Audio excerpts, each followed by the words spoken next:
Hey guys, so this is a slightly longer version of a short I just made. I just came across this channel that is pretty interesting.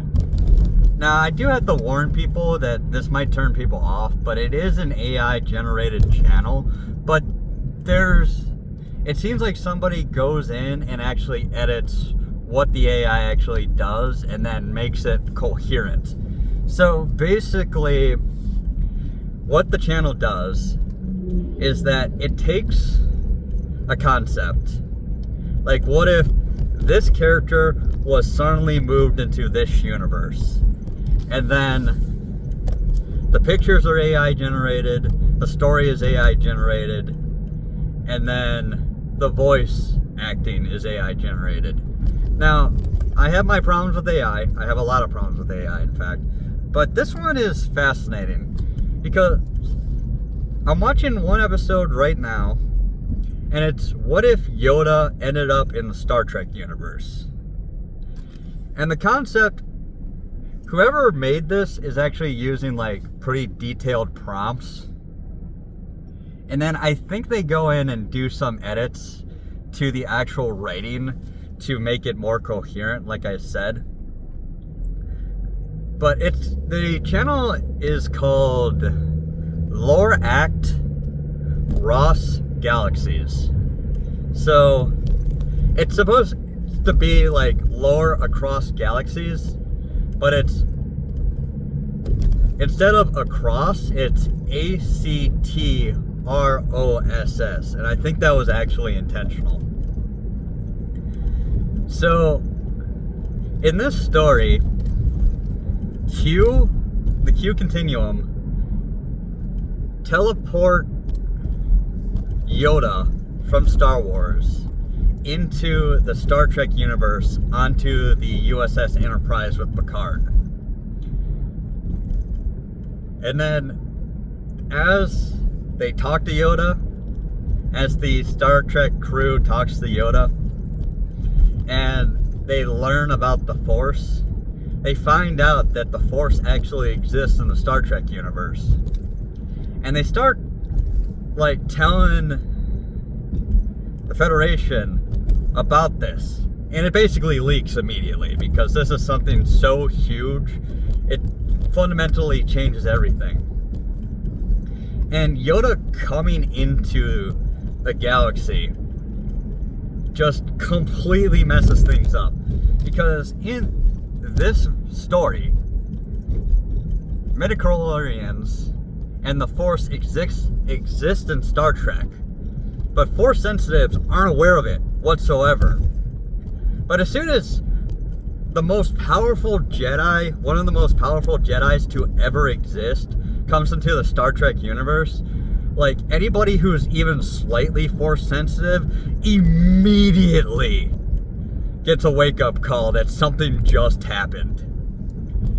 And like everybody just realizes that, oh god, the Force exists.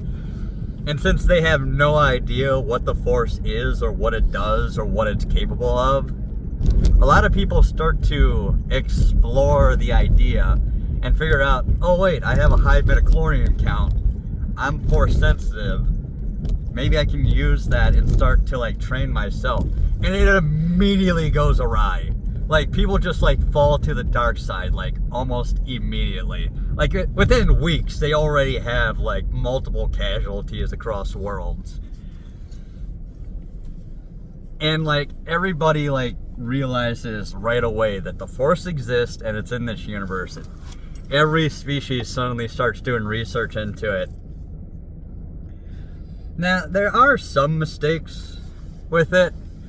For one, the story like kind of like skips through a lot and just kind of like hand waves.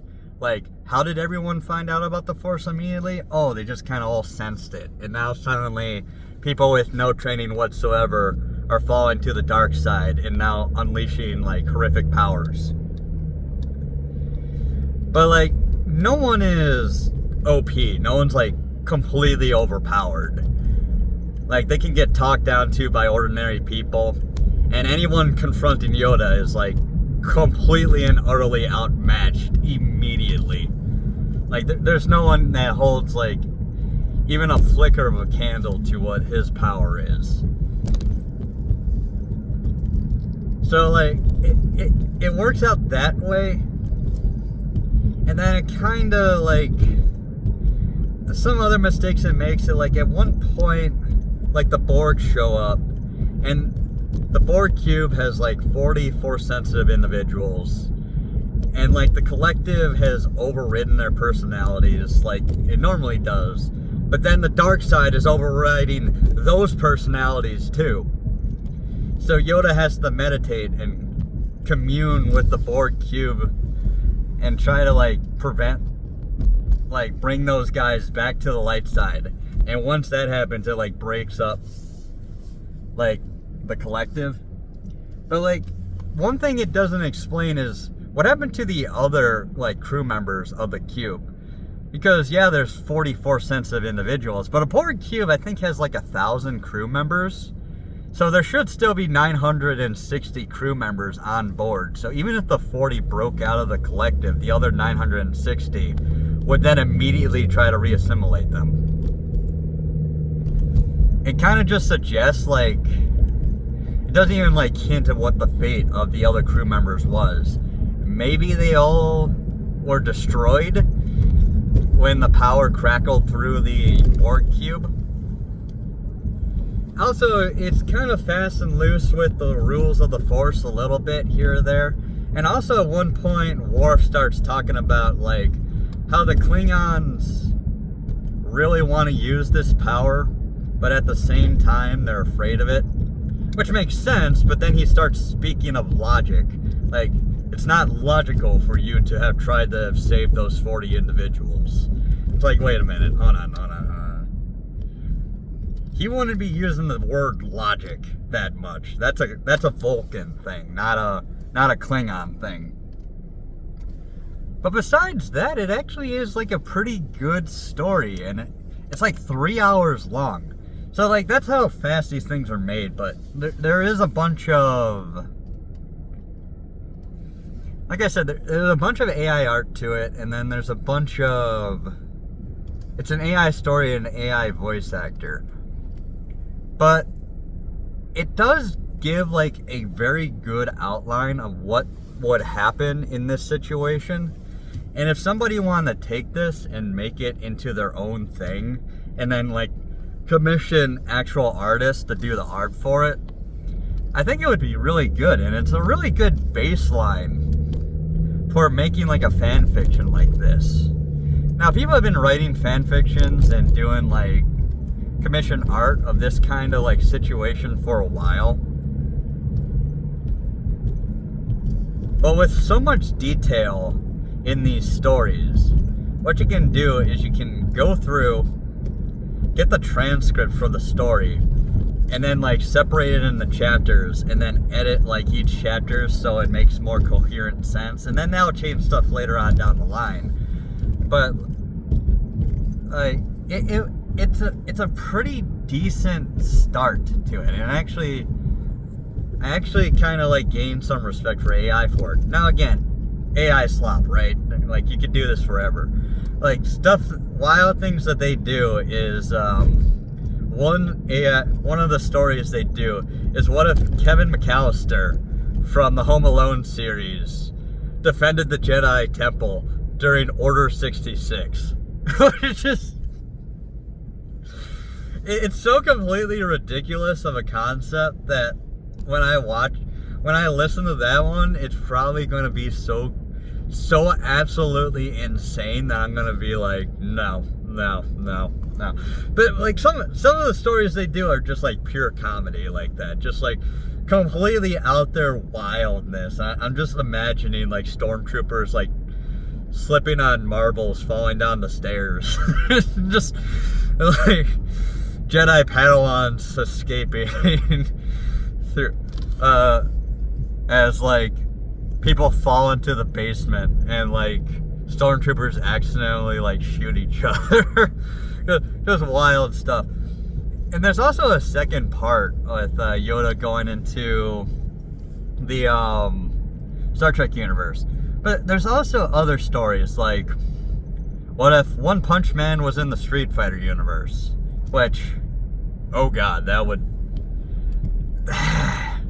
He should be immune to all Street Fighter powers, so he would just dominate that universe. It would be like so one-sided that I don't know how you even write a story like that. But then it's got ones that are more interesting, like what if Saitama from One Punch Man ended up in Dragon Ball Z, which a lot of people have actually considered. Like, there's a lot of like fan stories and fan art of like that kind of like matchup and what would happen. Like, would Saitama actually be... He wouldn't be strong enough to go up against Goku, but since he has infinite potential, and he scales with whoever he's fighting, as long as he wasn't knocked out immediately, he should eventually reach Goku's level, no matter how strong Goku is. And then you would figure out if he actually has a theoretical limit to his abilities or not. And then whether or not he would be able to learn to use ki, like learn to fly around, or like shoot energy beams out of his hands. Now, the manga made it pretty clear that he could shoot energy beams out of his hands if he really wanted to.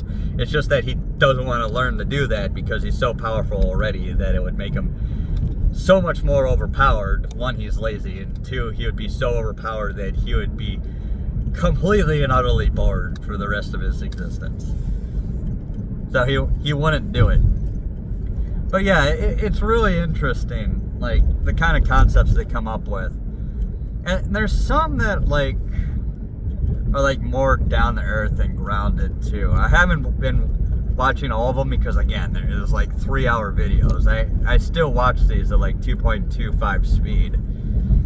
And there's some issue with the actual stories, and I mean, it's AI stuff. There's going to be issues no matter what. But it's a very interesting concept because it's making me think of like, because I would stop the video and be like, okay, what would happen if the Romulans had access to the Force? And like my answer would be, yeah, they would immediately, like within like a generation or two, like wipe out all life on their own planet. Like, it would not be great. Like or what if the Klingons had access to the Force? And it would be like, well, if they didn't have training to be a Jedi, then somebody would develop Force powers, immediately challenge the Emperor to a battle for the throne, and win it hands down, no contest, without even like any effort whatsoever.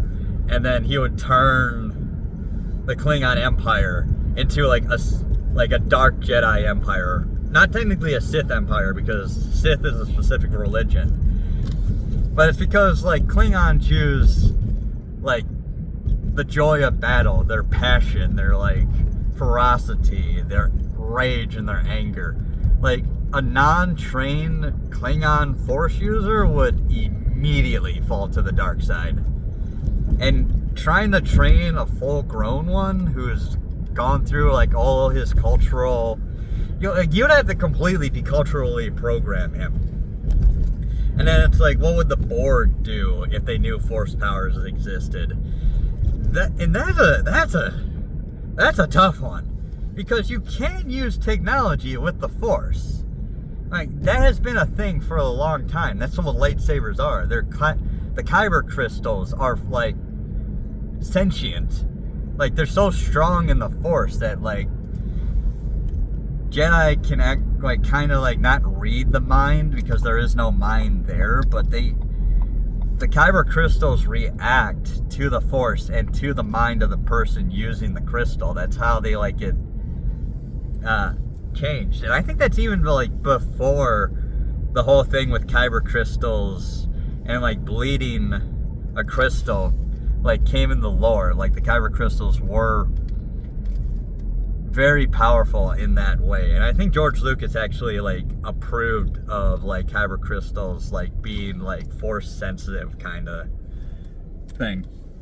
Yeah, so it's a very interesting concept, and it provides a good baseline if somebody wants to go and take those videos and kind of like use that as a baseline to make their own fan fiction and put that on YouTube, I would listen to it. It would be like real cool. And again, there's going to be some problems with it because it's like suddenly everyone in the Star Trek universe realizes that midichlorians exist, everyone has them, and that some people are force sensitive. And that would be like, okay, what does that do to Vulcan logic? Because Jedi still use like love and compassion in using their force powers. They use logic. Technically, they try to avoid love because that can lead to passion and that can lead to the dark side. But they're supposed to be compassionate. They're supposed to like care about the people around them. That's how they keep from falling to the dark side in the first place, because they realize that if they don't use their powers to help people, or if they, at the very least, they don't try to use their powers responsibly, that they would fall to the dark side. So they have to use some emotions. And it's basically like the Vulcans would immediately realize that the teachings of their messiah, which I forget the name of the actual guy off the top of my head, the guy who came up with the Vulcan logic. It's like, well, was he just wrong then? Because they've been suppressing emotions, and you're not supposed to actually do that when you're using the Force. Like, you're supposed to control emotions, but like Jedi joke around. They like have a good. They laugh. They sing. They dance occasionally. Like, they know how to party. They don't like give up their emotions entirely. They still joke, and they still like feel like righteous fury and everything like that. They just control it, but they don't suppress it like the Vulcans do. So, like, for the average Vulcan, like, yeah, they can continue on with their teachings, but a Force-sensitive Vulcan has to kind of learn how to not do that. And also, I guess another problem with it, too, is that it has the problem with using pre-established lore. So, like, there are characters that are, like, really popular in the lore that suddenly realize they have force powers, like Sarek, which is Spock's father, I think, if I got that right, or maybe Sarek's the prophet. I think Sarek's the actual father. So like Sarek learns that he has force powers, and Counselor Troy realized that she also too has force powers, and so does like Garrick from Deep Space Nine. Now, those ones make sense. And also, Yoda can sense data in the Force, too. Which is actually lore-friendly to Star Wars. Because in Legends, I think in Legends, and like, actually like Lucas canon, although this would be like C or D canon, like really iffy on the canon, but there were droids that actually were Force sensitive. Somehow, some way. Because the Force is in everything. So technically, the Force is in the rocks and the trees and in the very minerals of the earth. They're in kyber crystals, for the Force sake. So yeah, a droid, which is just material, is connected to the Force. So in theory, a droid could be Force sensitive and actually use the powers of the Force. It wouldn't be very strong because there would be no biology there. And it would be more like in the material itself, there is just like some impurities of like, I don't know, like some, like the Durasteel has like some like crystalline like kyber crystal in it or something. And since there's a mind in the droid can then use that force power that's inside of its material components to affect the world around it. But since it's non-organic, non-biological, The Force, if it does exist in a droid, is unbelievably rare, and even when it does exist, it's like unbelievably weak. Like, they're not throwing around lightning, except that they're using technology to do it.